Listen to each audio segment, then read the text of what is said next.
আব্বাসীয় খেলাফতের সময় বুদ্ধিবৃত্তিক এবং অর্থনৈতিক উৎকর্ষের কেন্দ্রস্থল হয়ে উঠেছিল বাগদাদ। বিজ্ঞান চর্চায় তাদের অর্থায়নের অন্যতম উদাহরণ বাগদাদের বিখ্যাত লাইব্রেরি বাইতুল হিকমা, ইংরেজিতে যাকে বলা হয় হাউস অব উইজডম। পঞ্চম শতকের আশপাশ থেকে অন্তত নবম শতক পর্যন্ত এই লাইব্রেরির সংগ্রহ ছিল বিশ্বের সবচেয়ে বড়। এর অঙ্গন সর্বদা মুখরিত থাকত তৎকালীন বড় বড় পণ্ডিতদের ভিড়ে। বাইতুল হিকমার ধারণার সূচনা হয় বাগদাদ প্রতিষ্ঠার সময়। আব্বাসীয়দের দ্বিতীয় খলিফা আল মনসুর এখানে রাজধানী সরিয়ে আনেন। উদ্দেশ্য ছিল দামেস্ক কেন্দ্রিক উইমাদের প্রভাব একেবারে মুছে ফেলা। এই অঞ্চলে ইসলামী শক্তি সাসানীদের প্রতিস্থাপন করে, তবে তাদের প্রভাব রয়ে গিয়েছিল আব্বাসীয় দরবারে। ফলে পুরনো সাম্রাজ্যের অনেক রীতিনীতি রয়ে যায়। সাসানিদ অভিজাতেরা বই জমা রাখার জন্য ঘর বানাতো, যার নাম গঞ্জ। আরবিতে এর প্রতিশব্দ খিজানা। আল মনসুর বাগদাদে তেমন কিছু করতে চাইলেন। খলিফা আলেকজান্দ্রিয়ার লাইব্রেরি থেকেও অনুপ্রাণিত হন তিনি। তার ইচ্ছে বাগদাদে এমন একটি সংগ্রহ গড়ে তোলা যার নাম হবে খিজানাত আল হিকমা। 775 সালে মারা যান তিনি। তার স্বপ্ন সত্যি করেন খলিফা হারুন আল রশিদ। 786 সালে ক্ষমতা গ্রহণের পরপরই রাজ দরবারের লাইব্রেরির একাংশ সবার জন্য উন্মুক্ত করে দেন তিনি। উজির ইয়াহইয়া আল বারমাকির উপর দায়িত্ব পড়ে বড় পরিসরের লাইব্রেরি তৈরি করার। প্রাথমিক পর্যায়ে খলিফার দাদা এবং বাবার কাছে থাকা শিল্প, সাহিত্য আর বিজ্ঞান বিষয়ক বইয়ের ঠাঁই হয় লাইব্রেরিতে। পারস্যের উপকথা, সাসানিয়ান জ্যোতির্বিদদের লেখনী ইত্যাদি আরবিতে অনুবাদ করা হয়। এজন্য নিয়োগ পেয়েছিলেন অনুবাদক এবং বই বাধাইকারকেরা। এই পর্যায়ে অবশ্য প্রাচীন পারস্য ভাষার গ্রন্থই কেবল আরবিতে অনুবাদ হয়েছিল। হারুন আল রশিদের পুত্র পরবর্তী খলিফা আল মামুনের সময় এই পাঠাগার চূড়ান্ত উৎকর্ষ অর্জন করে। 813 থেকে 833 সাল পর্যন্ত শাসন করেছিলেন আল মামুন। মূল ভবনকে পরিবর্ধন করে তিনি একটি একাডেমিক স্থাপন করেন, এর নামই হয় বাইতুল হিকমা। 829 সালে আল মামুন এখানে একটি মানমন্দিরও বানিয়ে দেন। সংগ্রহশালা বাড়াতেও নানা পদক্ষেপ নেন খলিফা। কিংবদন্তি আছে সিসিলির রাজকীয় লাইব্রেরি পুরোটা নিয়ে এসেছিলেন তিনি। তৎকালীন বিশ্বে বিজ্ঞান আর গণিতের উঁচু মানের কিছু পাণ্ডুলিপি ছিল সেখানে। আল মামুন মূলত সেগুলো কপি করতে চেয়েছিলেন। এই ব্যাপারে সিসিলিতে বার্তা পাঠান তিনি। রাজা তার উপদেষ্টাদের সাথে আলাপ করেন। তাদের মতামত ছিল গ্রন্থাগারের এসব বই তাদের পূর্বপুরুষদের কোনো উপকারে আসেনি, এগুলো দিয়ে দেওয়াই ভালো। রাজা এরপর খলিফাকে সম্পূর্ণ লাইব্রেরি দিয়ে দেন। বলা হয় 400 উট লেগেছিল সমস্ত বই নিয়ে আসতে। বাইতুল হিকমার সাথে জড়িয়ে আছে বহু দার্শনিক ও বিজ্ঞানীর কাহিনী। এদের অন্যতম মুসা আল খাওয়ারিজমি। একাধারে গণিত এবং জ্যোতির্বিজ্ঞানে পারদর্শী এই ব্যক্তি বীজগণিতের জনক বলে অভিহিত। যাতে পারসিক আল খাওয়ারিজমি ভূগোল, গণিত আর জ্যোতির্বিদ্যা নিয়ে রচনা করেছেন অনেক মূল্যবান পুস্তক। 820 সালে তাকে লাইব্রেরির প্রধান হিসেবে নিয়োগ দেওয়া হয়েছিল। বাইতুল হিকমার নিয়মিত দর্শনার্থীদের মধ্যে আরও ছিলেন বনু মুসা ভ্রাতৃত্রয় মুহাম্মদ, আহমদ এবং হাসান। গণিত, জ্যোতির্বিজ্ঞান সহ বিজ্ঞানের নানা শাখায় ছিল তাদের পদচারণা। যন্ত্র প্রকৌশল বা মেকানিক্সের বিষয়ে তাদের ভূমিকা অনস্বীকার্য। বাইতুল হিকমার অন্যতম একটি কাজ ছিল বিজ্ঞানের বই গ্রিক, সংস্কৃত, ল্যাটিন ইত্যাদি ভাষা থেকে আরবিতে অনুবাদ করা।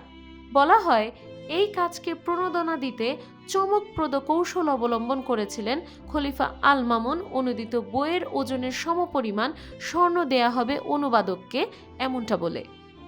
গ্রিক পণ্ডিতদের অনেক লেখা আরবিতে তর্জমা করা হয়েছিল। Pythagoras, Plato, Aristotle, hypocrites, gallon, Socrates, Euclid কেউ বাদ যাননি। আল কিন্দি জড়িত ছিলেন অ্যারিস্টটলের অনুবাদ কর্মে। হুনায়ন ইবন ইসহাক করেছিলেন হিপোক্রেটসের ভাষান্তর। আরও অনেক প্রসিদ্ধ অনুবাদকের লেখা জমা ছিল বাইতুল হিকমাতে।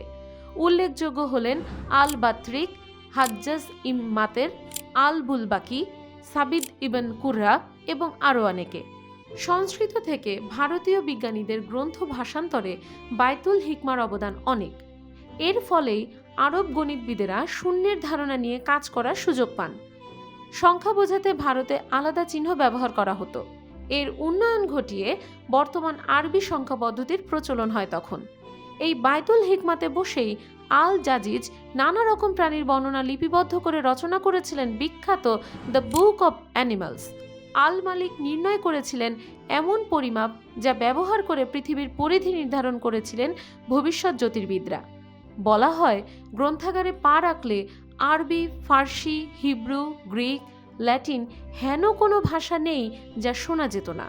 লিঙ্গ, ধর্মবিশ্বাস, গায়ের রং, জাতপাত, ভাষা যাই হোক, কারোর জন্যই বন্ধ ছিল না লাইব্রেরি দরজা। হুনায়ন ইবন ইশাকের কথাই ধরা যাক। পেশায় চিকিৎসক হুনায়ন ছিলেন খ্রিস্টান, কিন্তু সেজন্য লাইব্রেরির দরজা বন্ধ হয়নি, বরং তার মেধাকে বিকশিত করার সুযোগ পেয়েছিলেন তিনি। জ্ঞানের নানা শাখায় অবদান রেখেছেন হুনায়ন। পৃথিবীর ইতিহাস, যুক্তিবিদ্যা এসব নিয়েও কাজ আছে তার। গ্রিক ওল্ড টেস্টামেন্ট আরবিতে অনুবাদ করেছিলেন তিনি, দুঃখজনকভাবে সেটা হারিয়ে যায়। আল মামুনের মৃত্যুর পর থেকেই মূলত ধীরে ধীরে বাইতুল হিকমার অবক্ষয় শুরু হয়।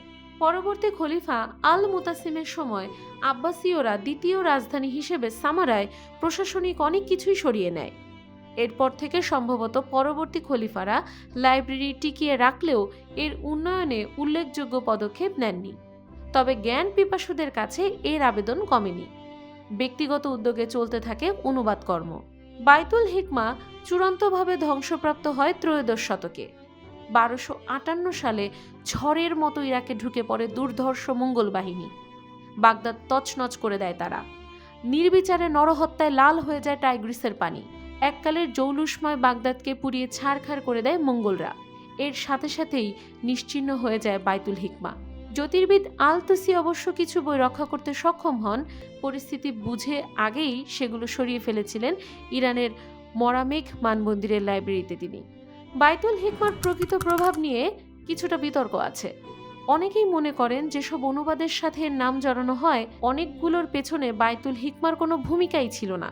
তবে এ কথা অস্বীকার করার উপায় নেই যে এর প্রভাবে লাইব্রেরি গড়ে তোলার চর্চা শুরু হয় চারিদিকে। অনেক ধনবান ব্যক্তি নিজ উদ্যোগে নির্মাণ করে স্থানীয় পাঠাগার। অন্যান্য রাষ্ট্র বাগদাদের আদলে জ্ঞান বিজ্ঞানের পৃষ্ঠপোষকতা আরম্ভ করে। ইসলামিক বিশ্বের নামজাদা বিজ্ঞানীদের আকৃষ্ট করতে তৈরি করা হয় বিশাল বিশাল লাইব্রেরি। কর্ডোবাতে 10ম শতকে দ্বিতীয় আল হাকাম তেমনই একটি লাইব্রেরি স্থাপন করেন। এই পথ ধরে দ্বাদশ শতকে আন্দালুসিয়ার টলেডো পরিণত হয় জ্ঞান বিজ্ঞানের অন্যতম পীঠস্থানে। সব ধর্ম বর্ণের পণ্ডিতেরা ভিড় জমান এখানে। আরবি থেকে অন্যান্য ইউরোপীয় ভাষায় অনুদিত হতে থাকে নানা গ্রন্থ। 1005 সালে কায়রোতে ফাতিমীয় খলিফা আল হাকিম প্রতিষ্ঠা করেন দারুল হিকমা। প্রায় 165 বছর বাইতুল হিকমার পাশাপাশি উচ্চারিত হয়েছে এর নাম। অন্যান্য মুসলিম দেশেও একইভাবে জ্ঞানের ঘর বা দারুল তৈরি করেন শাসকেরা।